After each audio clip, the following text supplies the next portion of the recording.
쇼펜하우어 행복론. 사는 게 고통스럽고 권태롭다면 어찌할 것인가? 제1장. 쇼펜하우어는 누구인가? 아르투어 쇼펜하우어. 그의 이름은 종종 염세주의, 비관론과 같은 어두운 단어들과 함께 불리곤 한다. 인생의 적나라한 고통과 인간 본성의 이기심을 가차없이 폭로하며 듣는 이의 뼈를 때리는 듯한 냉소적 통찰을 쏟아내는 철학자. 이것이 우리가 그에게 가진 보편적인 이미지일 것이다. 하지만 이러한 냉철함의 이면을 들여다보면 우리는 뜻밖의 온기를 발견하게 된다. 고통스러운 현실 속에서 단 한순간이라도 인간이 평온을 찾기를 바랐던 다정한 마음을 말이다. 그의 철학은 절망에 머무르기 위함이 아니라 절망의 한가운데서 우리 자신을 구원할 방법을 모색하는 처절한 생존 가이드에 가깝다. 오늘은 가장 비관적인 철학자가 들려주는 가장 역설적인 행복론, 쇼펜하우어의 세계로 함께 떠나보고자 한다. 그의 행복론은 모든 인간의 삶이 고통이라는 냉정한 진실을 제대로 아는 것에서부터 시작된다. 쇼펜하우어 철학의 심장부에는 인간의 삶을 꿰뚫는 하나의 비유가 있다. 바로 인간의 삶이 고통과 권태라는 양극단을 영원히 왕복하는 시계추와 같다는 것이다. 이는 인간에게 완벽한 만족이나 영원한 평화란 존재하지 않는다는 선언과도 같다. 그의 분석은 우리의 삶을 정밀하게 해부한다. 먼저, 우리 인간에게는 결핍이 있다. 무언가가 부족하고 원하는 것을 갖지 못했을 때 우리는 고통을 느낀다. 이 고통에서 벗어나기 위해 우리는 안간힘을 쓰고 투쟁한다. 그리고 마침내 그 욕망이 충족되는 순간 고통은 잠시 사라지고 만족감이 찾아온다. 하지만 문제는 바로 그 다음이다. 그 만족의 상태는 결코 오래가지 않는다. 욕망이 채워지고 나면 그 자리는 곧 권태, 즉 지루함과 무료함이라는 또 다른 형태의 고통이 차지하게 된다. 가진 것이 없는 사람은 없어서 고통스러워하고 모든 것을 가진 사람은 삶이 지루해서 괴로워한다. 굶주림에 시달릴 때는 따뜻한 밥 한 끼가 세상의 전부 같지만 일단 배가 부르고 나면 눈앞의 산해진미도 더 이상 감동을 주지 못한다. 그토록 권하던 최신형 스마트폰도 상자를 뜯는 순간에 짜릿함이 지나고 나면 어느새 그저 익숙한 일상의 도구가 되어버리는 것처럼 말이다. 결국 우리의 삶이란 결핍으로 인한 고통과 충족으로 인한 권태 사이를 끊임없이 오가는 과정일 뿐이다. 쇼펜하우어는 만약 이 세상의 모든 고통을 지옥으로 보내 천국을 만든다 해도 그 천국은 머지않아 권태로 가득 찬 또 하나의 지옥이 될 것이라고 단언했다. 그에게 산다는 것은 곧 이 고통의 연쇄를 견뎌내는 과정 그 자체였다. 이러한 냉철한 철학은 단순히 책상 앞에서 만들어진 사유의 산물이 아니었다. 그것은 그가 온몸으로 겪어낸 삶의 좌절과 고통이 녹아든 결과물이었다. 유복한 가정에서 태어났지만 그의 삶은 순탄치 않았다. 사업가였던 아버지는 그가 자신의 길을 걷기를 강요했고 그를 설득하기 위해 15살 소년에게 유럽 여행을 제안했다. 이 여행에서 쇼펜하우어는 세상의 화려함 뒤에 가려진 인간적 참상을 목격한다. 특히 프랑스 툴롱에서 쇠사슬에 묶인 채 고통스럽게 노역하는 수천 명의 노예들을 본 순간 그는 이 세상이 근본적으로 고통으로 이루어져 있다는 확신을 갖게 된다. 얼마 후 아버지는 자살로 추정되는 비극적인 죽음을 맞이했고 자유분방했던 소설가 어머니와는 깊은 갈등 끝에 의절하는 아픔까지 겪게 된다. 이런 고통 속에서 그는 철학자의 길을 걷기 시작했지만 세상은 그를 외면했다. 30살에 완성한 그의 필생의 역작, 의지와 표상으로서의 세계는 세상의 철저한 무관심 속에 잊혀졌다. 34살에는 당시 독일 철학계의 거장 헤겔에게 정면으로 도전장을 내밀었다. 헤겔과 같은 시간에 강의를 개설했지만 수강생이 단 한 명도 없어 폐강해야 하는 처참한 굴욕을 맛보았다. 43살에는 베를린의 창궐한 콜레라를 피해 도망치듯 도시를 떠나야 했다. 그의 40대는 그야말로 우울과 고통, 패배의 연속이었다. 그는 훗날 이런 말을 남겼다. 우리 인생의 첫 40년은 본문이고 나머지 30년은 그 본문에 대한 주석이다. 40이라는 나이는 가장 뜨겁게 살아가면서 동시에 인생은 고통이라는 명제를 뼈저리게 체감하는 삶의 본문을 완성하는 시기였던 셈이다. 그렇다면 이 지긋지긋한 고통은 대체 어디에서 오는 것일까? 쇼펜하우어는 이 고통의 형이상학적 근원을 파헤치기 위해 세계의 본질을 탐구했다. 그는 자신의 가장 유명한 책을 세계는 나의 표상이다 문장으로 시작한다. 여기서 표상이란 우리가 감각기관과 시간, 공간, 인과율이라는 우리 주관의 인식틀을 통해 받아들인 세계의 모습을 말한다. 즉, 우리는 세계 그 자체를 있는 그대로 보는 것이 아니라 나라는 주관의 필터를 거쳐 재구성된 세계만을 경험할 수 있다는 뜻이다. 우리가 사는 세상은 충분근거율이라는 법칙에 의해 구성된다. 모든 일에는 원인이 있고 모든 판단에는 근거가 있으며 모든 존재는 시공간적 관계 속에 놓이고 모든 행위에는 동기가 있다는 것이다. 이 법칙은 우리가 세계를 이해하는 방식 그 자체이다. 그런데 이 원인이나 근거, 동기는 사람마다 다를 수밖에 없다. 그렇기에 세계는 나의 표상이다. 라는 말처럼 우리가 경험하는 표상 세계는 각자에게 고유한 세계인 셈이다. 그렇다면 이 표상 세계 너머 우리의 인식이 닿지 않는 세계의 진짜 본질, 즉 물 자체는 무엇일까? 쇼펜하우어는 과감하게 그 본질을 의지라고 명명했다. 이 의지는 이성이나 목적 없이 그저 맹목적으로 무언가를 끝없이 갈망하고 꿈틀대는 우주적인 에너지, 거대한 욕망의 힘이다. 이것은 시간과 공간을 초월하여 존재하는 분할되지 않는 단 하나의 통일체이다. 식물이 해를 향해 자라나고 동물이 생존을 위해 싸우고 인간이 무언가를 욕망하는 이 모든 현상이 바로 이 거대한 하나의 의지가 여러 모습으로 발현된 것에 불과하다. 바로 이 지점에서 그는 동시대의 거인 헤겔과 정반대의 길을 걷는다. 헤겔은 세계의 근본을 절대정신으로 보았다. 역사는 정립, 반정립, 종합이라는 변증법적 과정을 통해 끊임없이 발전하며 궁극적으로 이성적인 절대정신을 실현해 나가는 진보의 과정이라고 믿었다. 하지만 쇼펜하우어에게 세계의 본질은 그런 이성적이고 합리적인 것이 아니었다. 그것은 아무런 목적도 없이 그저 영원히 갈망하고 투쟁하는 비이성적인 의지였다. 역사란 진보가 아니라 이 맹목적인 의지가 장소와 시대만 바꿔가며 똑같은 비극을 영원히 되풀이하는 무대일 뿐이었다. 우리가 이 세계를 고통스러운 전쟁터로 인식하는 이유는 본래 하나인 의지를 우리의 인식틀, 즉 시간과 공간으로 잘게 쪼개어 보기 때문이다. 그는 이 과정을 개별화의 원리라고 불렀고 이처럼 세계의 참모습을 가리는 우리의 인식틀을 마야의 베일이라고 불렀다. 이 환상의 베일 때문에 우리는 우리 자신을 고립된 개체로 여기며 타인과 경쟁하고 투쟁하는 이기적인 욕망에 휩싸이게 되는 것이다. 마야의 베일에 가려진 채 개별적 존재로 살아가는 인간은 이 거대한 삶의 의지의 노예가 된다. 이 삶의 의지는 크게 세 가지 욕망으로 나타난다. 첫째, 살아남기 위한 자기 보존 욕망. 둘째, 권태를 피하기 위한 재미 추구 욕망. 그리고 마지막으로 유한한 삶을 극복하고 영원히 존재하고자 하는 종족 보존 욕망이다. 인간의 이성이란 것도 결국 이 맹목적인 의지가 원하는 것을 가장 효율적으로 얻어내기 위한 도구에 불과하다. 자, 이토록 암울한 세계관 속에서 우리는 어떻게 평온을 얻을 수 있을까? 여기서 쇼펜하우어의 역설적 행복론이 빛을 발한다. 그는 이렇게 조언한다.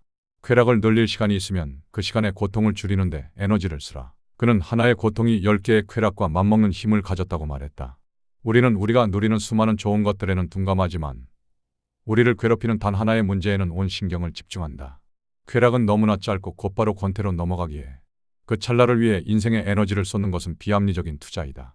따라서 행복해지고 싶다면 더 많은 쾌락을 좇는 것을 멈추고 오직 나를 괴롭히는 고통의 원인을 없애거나 예방하는 데 집중하라는 것이다. 그는 고통을 다스리는 구체적인 세 가지 지혜를 제시한다. 첫 번째는 자신의 성격을 자각하고 한계를 인정하는 것이다. 행복은 외부 조건보다 타고난 성격에 의해 결정된다. 이 성격은 바꿀 수 없지만 중요한 것은 자각이다. 내가 지금 느끼는 이 고통이 외부 상황 때문이 아니라 나의 예민한 성격에서 비롯된 것이구나 라고 이성적으로 깨닫는 것만으로도 우리는 고통과 거리를 둘 수 있다. 내 한계를 인정하면 어쩔 수 없는 일에 자책하지 않고 내 성격에 맞지 않는 길을 피해갈 수 있다. 두 번째 지혜는 예술을 통한 심리적 관조이다. 예술 작품을 순수하게 감상하는 순간 우리는 고통의 근원인 삶의 의지로부터 잠시나마 벗어날 수 있다. 이해관계를 떠나 아름다움 그 자체를 바라볼 때 우리는 고통스러운 나라는 개별성을 잠시 잊고 의지 없는 순수한 인식의 주체가 된다. 특히 음악은 세상을 모방하지 않고 세계의 본질인 의지 그 자체를 직접적으로 표현하기에 가장 강력한 위로를 준다고 보았다. 세 번째이자 가장 궁극적인 지혜는 동정심과 삶의 의지 부정이다. 쇼펜하우어는 동정심이야말로 모든 윤리의 근원이라고 보았다. 동정심은 마야의 베일을 꿰뚫어보고 나와 타인이 본질적으로 하나라는 사실을 깨닫는 데서 비롯된다. 타인의 고통이 곧 나의 고통임을 아는 순간 우리는 이기심을 극복하고 마음의 평온을 얻을 수 있다. 그리고 가장 높은 경지는 삶의 의지 자체를 부정하는 금욕적 삶이다. 모든 욕망의 불꽃을 스스로 꺼뜨림으로써 고통과 권태의 시계추를 멈추고 영원한 평온의 상태에 이르는 것이다. 쇼펜하우어의 철학은 우리에게 삶이 고통으로 가득하다는 사실을 적나라하게 보여준다. 하지만 그것은 절망을 위한 절망이 아니다. 오히려 그 고통을 있는 그대로 인정하고 그 원인을 직시함으로써 우리는 비로소 고통의 노예가 되기를 멈추고 내면의 평온을 찾을 수 있다는 희망의 메시지를 전한다. 그의 지혜는 단순한 체념이 아니라 더 나은 삶을 향한 현실적인 항해술이다. 외부 조건에 따라 흔들리는 삶이 아니라 내면의 단단한 평온을 찾으라는 그의 목소리는 고통의 시대를 살아가는 우리에게 여전히 깊은 울림을 준다. 가장 어두운 곳에서 가장 밝은 지혜를 길어 올린 철학자, 그가 바로 쇼펜하우어인 것이다. 우리는 인생이 고통과 권태의 반복이라고 느낄 때 가장 비관적인 철학자 쇼펜하우어의 현실적인 해법을 들어보았다. 지독한 염세주의라는 오해 뒤에 숨겨진 쇼펜하우어의 삶의 평온을 위한 가장 강력한 지혜. 행복을 좇는 대신 욕망을 줄여 고통을 줄이라는 쇼펜하우어의 역설적 행복론으로 조금이나마 마음의 안정과 내면의 평화를 회복했으면 좋겠다. 행복을 바라지 마라. 대신 고통을 피하는 기술을 배워라.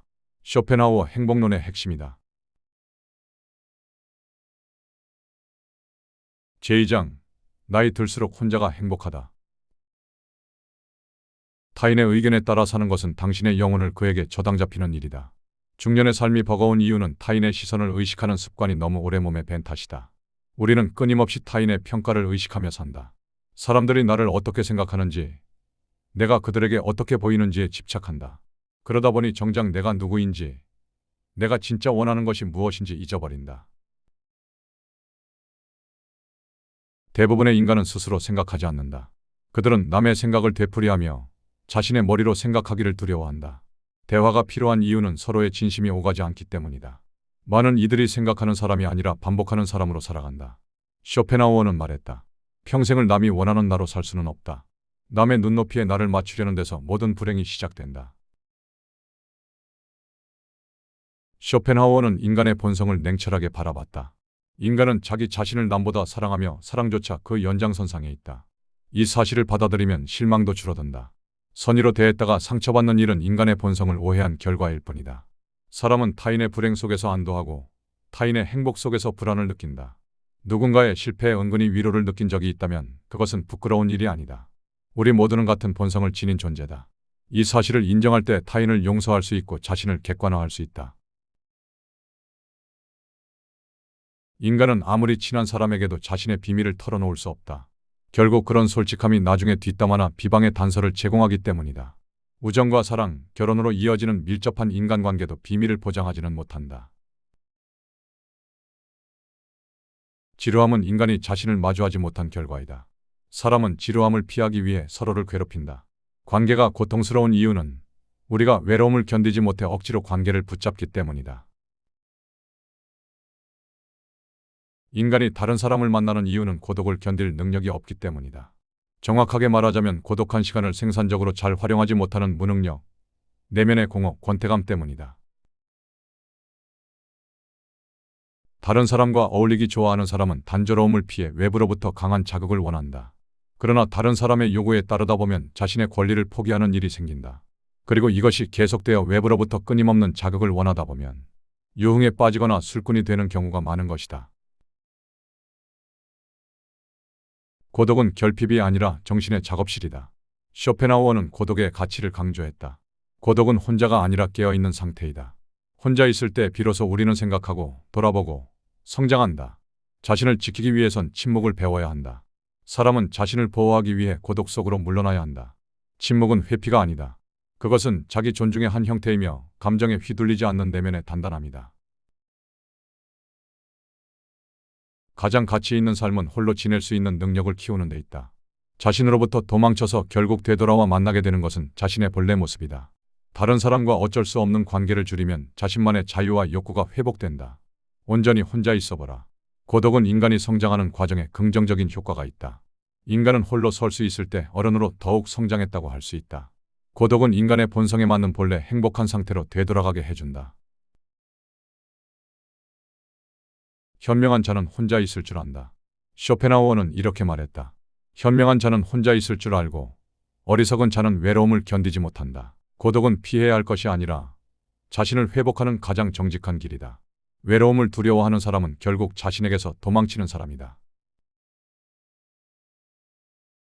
나이가 들수록 고독은 우리의 친구가 될 것이다.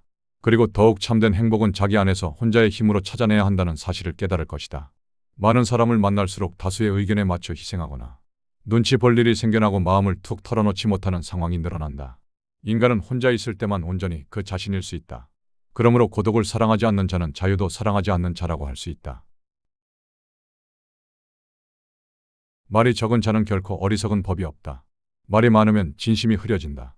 침묵 속의 한마디는 천마디의 말보다 깊은 울림을 남긴다. 쇼펜하우어는 침묵의 가치를 높이 샀다. 침묵은 인간의 진정한 장식이다. 당신이 더 이상 자신을 설명하지 않아도 될 때 비로소 진정한 자유가 시작된다. 세상은 아무리 시끄럽더라도 진리는 언제나 조용한 법이다. 사람은 세상 속에서 자신을 잃고 고독 속에서 자신을 되찾을 수 있다. 타인이 나를 이해하리라 기대하지 마라. 그것은 세상에서 가장 큰 착각 중 하나이다. 누구도 완전히 나를 이해할 수 없다. 그 사실을 받아들이면 마음이 훨씬 가벼워진다. 이해받으려는 욕망 대신 스스로를 이해하려는 노력이 필요하다. 행복의 센터는 건강에 달려있다. 쇼펜하우어는 행복의 첫 번째 조건으로 건강을 꼽았다. 건강한 거지가 병든 왕보다 더 행복하다. 건강을 희생하면서까지 다른 것을 추구하는 것은 어리석은 일이다. 인간의 행복은 대부분 건강에 의존한다. 건강하지 않다면 당연히 다른 어떤 것도 즐거움이 될 수 없다. 건강은 인간의 주관적인 자산인 고상한 성격, 뛰어난 두뇌, 낙천적인 기질과 명랑한 마음에 함께 속한다. 이 가운데 우리를 가장 행복하게 하는 요인은 명랑한 마음이다. 그 명랑한 마음은 외적인 돈이나 명예가 아니라 건강이다. 명랑한 사람은 불행한 일을 겪어도 쉽게 화를 내거나 좌절하지 않는다. 이런 체질은 부모로부터 물려받은 기질과 매우 관련이 있다. 그러나 꾸준한 운동이라는 노력으로 명랑한 기분을 유지할 수 있다. 쇼펜하우어는 불행의 두 가지 원인으로 고통과 권태를 꼽았다. 가난한 사람은 돈이 없어서 고통에 시달린다면 돈이 많은 사람은 넘쳐나는 돈을 어떻게 사용할지 몰라서 삶의 권태를 느낀다. 인간의 행복을 가로막는 두 가지 적수가 고통과 무료함이 있다. 우리의 인생이란 이 두 가지 사이를 오가는 것이라고 할 수 있다. 결핍은 고통이고 과잉은 무료이다. 인간에게는 배고픔도 고통이지만 포만감 또한 불쾌다. 모든 의욕의 기초는 결핍, 부족, 즉 고통이다. 인간은 이미 근원적으로 또 그 본질로 인해 이미 고통의 수중에 들어있다. 욕망의 최대 만족은 권태이고 욕망의 최대 결핍은 고통이다. 그런데 인간의 감정은 왕복 운동을 하는 시계추처럼 지속적이지 않고 유동적이다. 따라서 영원한 충족과 행복감은 존재하지 않았다. 건강 다음으로 행복의 중요한 요소는 마음의 평정이다. 쇼펜하우어는 인간의 마음 상태를 시온에 돌아가는 바퀴에 묶여있는 것에 비유했다. 인간은 마치 돌아가는 바퀴에 묶여있는 시온처럼 삶의 의지의 지배를 받아 끊임없이 움직인다. 불타는 수레바퀴에 매달려 돌아가고 있으니 얼마나 마음이 불안하겠는가. 마음의 안정 없이는 결코 진정한 행복이 있을 수 없기 때문에 시온의 바퀴가 멈추도록 노력해야 한다. 쇼펜하우어가 추구하는 행복은 소극적인 입장에서 마음의 평온이다. 중요한 것은 정념을 없애고 조용함을 얻기 위해 마음의 동요를 최대한 줄여야 한다는 것이다. 마음의 평정을 찾는 4가지 방법이 있다. 첫째, 불필요한 인간관계를 정리하라. 무엇보다 확실한 방법은 사람과의 불필요한 교제를 줄이는 것이다. 대화할 가치가 없는 사람을 만나면 마음이 상하는 일이 생길 수 있기 때문이다. 둘째, 질투를 경계하라. 질투는 인간의 자연스러운 감정이지만 자신의 것을 남의 것과 비교하지 말고 즐기자. 다른 사람이 행복하다고 괴로워하는 자는 결코 행복하지 못할 것이다. 셋째, 큰 희망을 걸지 마라. 우리 삶은 아주 작은 점에 불과하다. 만약 꿈이 깨지고 실패를 겪어도 태어나지 않은 것보다는 낫지 않은가. 넷째, 세상에는 거짓이 많다는 점을 알아라. 이 세상에는 알맹이가 없는 껍데기가 더 존경받는 일이 많다. 행복의 알맹이를 알기 위해서는 어떤 것에 즐거워하는지가 아니라 어떤 일에서 고통을 느끼는지를 확인해 봐야 한다. 쇼펜하우어는 인생을 향유하는 방식을 3가지로 분류했다. 첫째, 재생적 즐거움. 먹고 마시는 일, 소화, 휴식, 수면, 욕구 등. 둘째, 육체적 즐거움. 산책, 달리기 등 각종 운동, 사냥, 전쟁 등. 셋째, 정신적 즐거움. 사유, 독서, 예술, 명상, 철학 등. 무게 중심이 바깥에 있는 사람은 출세, 승진, 명예, 부를 추구하며 각종 모임 등에 빠져서 즐거움을 추구한다. 하지만 무게 중심이 안에 있는 사람은 혼자 있는 시간을 가지면서 개인적인 취향에 따라 예술, 시와 문학, 철학 등을 가까이 하게 된다. 정신력이 압도적으로 발달한 사람은 따분함을 모르며 새로운 관심과 풍부한 생각에 활기차고 의미 있는 생활을 즐긴다. 더 배우고 연구하고 생각하려는 욕구가 강할수록 여가 시간에 혼자서도 마음껏 자유를 즐길 수 있다. 나이 40 이후부터는 삶의 무게 중심을 점차 밖에서 안으로 옮겨야 한다. 즉 자신의 내면을 더 성찰하여 자기를 더 깊이 알아가야 한다. 쇼펜하우어는 단 한 명의 친구도 없이 혼자 지냈다. 그에게는 가족도 없었고 조국도 없었다. 오직 애완견 아트만이 곁에 있었다. 그에게 아트만과 산책하는 일이 가장 큰 기쁨이었다. 그러나 그는 인간관계에 대해 깊이 사색했다. 서로 견딜 수 있는 적당한 간격을 발견했다. 그것은 바로 정중함과 예의였다. 인간은 혼자 있기를 좋아하면서도 타인과 어울리는 것도 즐겼다. 고독과 사교성은 동전의 양면이다. 스스로 홀로 설 수 있는 힘을 강조했지만 동시에 인간은 여러 가지 이유로 타인에 의존하며 인정받고 사랑받고 싶어하는 나약한 존재다. 현명한 사람은 적절한 거리를 두고 불을 쬐었지만 어리석은 자는 불에 손을 집어넣고 화상을 입고는 고독이라는 차가운 곳으로 도망쳐 불이 타고 있다고 탄식한다. 그러나 내면이 충분히 따뜻한 사람은 사회로부터 떨어져 다른 사람에게 고통이나 괴로움을 주거나 받지 않고 혼자 있기를 좋아했다. 쇼펜하우어는 인간의 자질 중 가장 필요한 한 가지로 성실했다. 성실함의 미덕은 내게 부족한 다른 자질들을 보충하는 것이 가능하다는 데 있다. 그러나 성실이 부족한 사람은 천부적인 재능을 타고나도 그 재능을 꽃피우지 못한다. 쇼펜하우어는 유감스럽게도 성실한 인간을 찾아보기 힘들었다. 성실이 무엇인지 확인하고 싶다면 동물에게 달려가야만 했다. 인간은 성실에 대해 더 이상 말할 자격이 없었다. 성실함과 비슷한 처지로 인간에게 버림받은 또 다른 덕목은 감사였다. 인간만의 고유한 덕목이라고 확신했던 감사도 지금은 동물들에게 기대할 수 있게 되었다. 인간은 이미 감사의 특성을 상실했다. 쇼펜하우어는 남녀의 사랑을 성적인 본능과 연결시켰다. 남녀의 사랑은 본질적으로 성욕의 실현이다. 이 세상 모든 남녀의 사랑은 아무리 별천지의 모습을 하고 있더라도 성욕이라는 본능을 근거로 한다. 그는 사랑을 종족 보존의 의지로 봤다. 성욕은 영원히 존재하려는 의지의 긍정이었다. 우리가 끊임없이 누군가를 사랑한다면 인류의 생명은 영원히 이어질 것이다. 사랑은 우리가 살아있음을 나타내는 영원한 상징이다. 우정의 성격은 차분한 한결같음이다.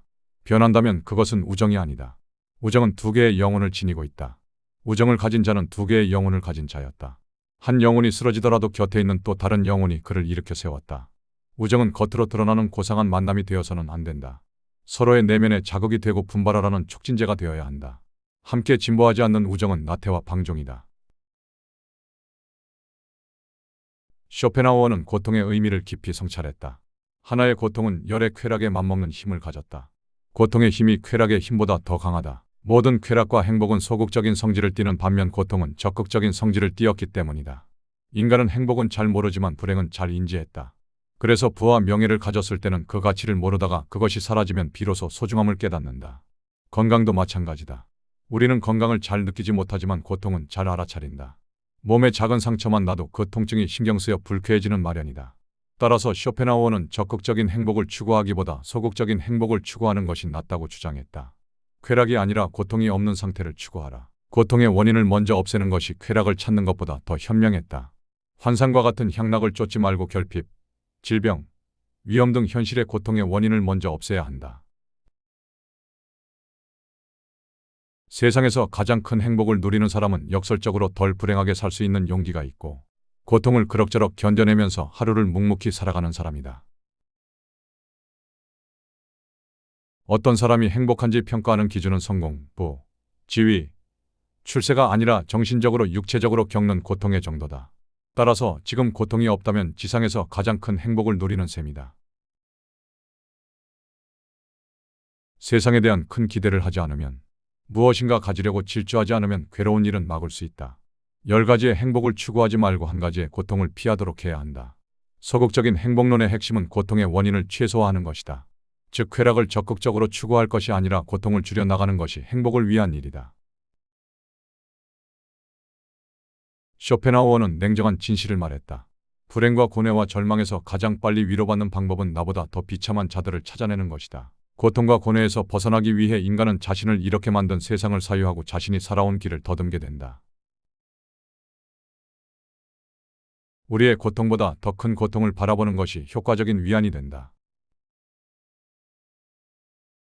도살장으로 끌려가는 양떼를 떠올려보라. 목장에서 유유히 풀을 뜯고 어미 앞에서 젖을 빠는 새끼가 있다. 도살자의 선택은 그들 중 한 마리다. 그리고 나머지 무리는 살아남았으며 엄청난 희열을 만끽하게 될 것이다. 무리 속의 건조한 일상에서 한가로이 풀을 뜯던 평화로운 양떼가 동료의 잔혹한 죽음을 목격하면서 자신의 생애에 감사하고 앞으로의 삶에 연연하게 되는 정신의 변화가 찾아오는 것이다. 당신의 오늘이 행복했다면 내일은 오늘의 행복이 기억나지 않을 것이다.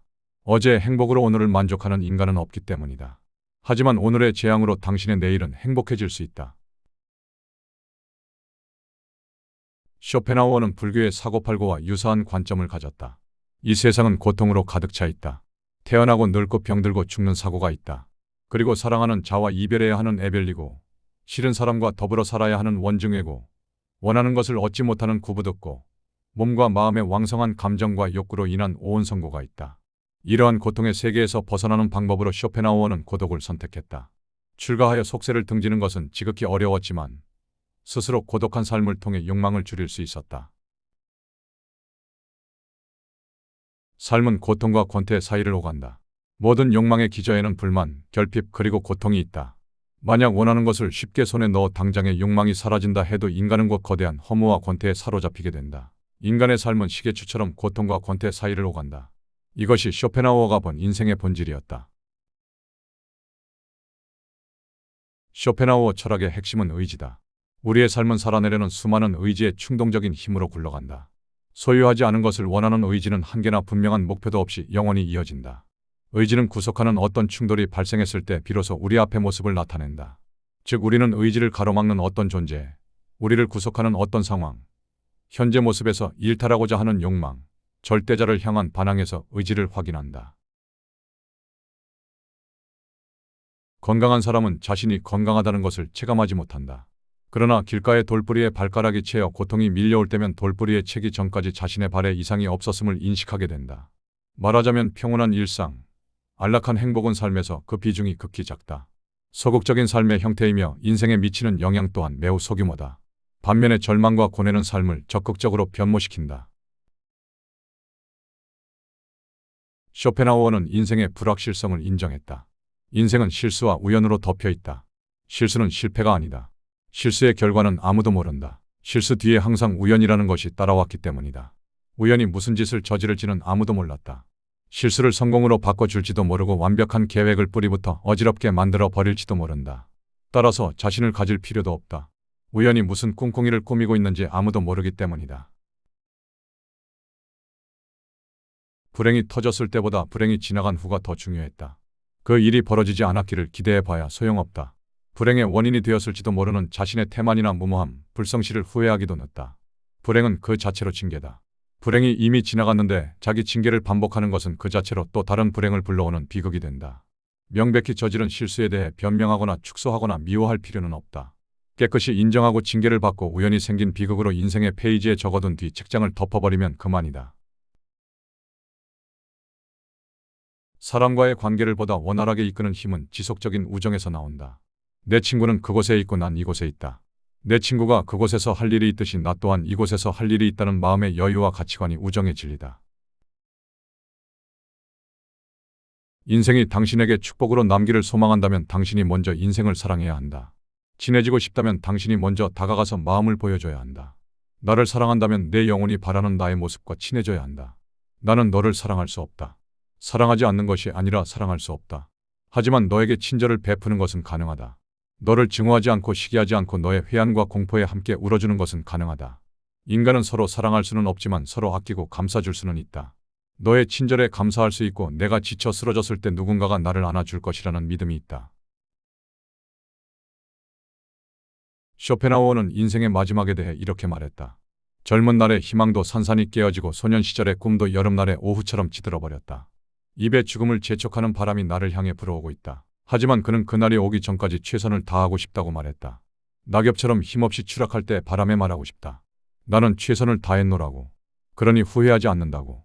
너를 미워하지도 않는다고 말할 수 있기를 바란다. 대부분의 사람은 일은 하기 싫지만 보상은 남보다 많기를 바랐다. 하지만 쇼펜하우어는 달랐다. 인간은 일해야 한다. 자신에게 어울리는 노동에 뛰어들어야 한다. 노동은 인간에게 땀방울을 요구한다. 땀방울은 한 인간이 자기 자신의 의미에 대해 눈을 뜨게 만든다.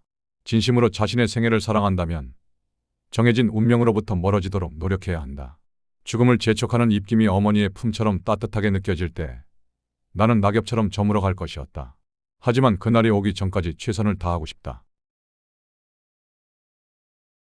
행복을 손에 놓고 싶다면 인생의 목표가 행복이 되어서는 안 된다. 행복 이외의 다른 목표를 추구해야 한다. 행복은 수단을 통해 달성되지 않는다. 어떤 목표를 향해 의지를 실천했을 때 길의 중간에서 우연히 얻은 물 한 모금 같은 것이다. 깃발이 꽂혀 있는 종점에 행복이라는 단어가 적혀 있다면 그것은 진정한 행복이 될 수 없다. 우리가 사소한 일에 위로를 받는 이유는 사소한 일에 고통받기 때문이다. 신을 안다고 말하는 사람 중에 신을 사랑하는 사람이 극히 적은 이유는 형식과 진실의 거리가 비교도 안 될 만큼 멀기 때문이다.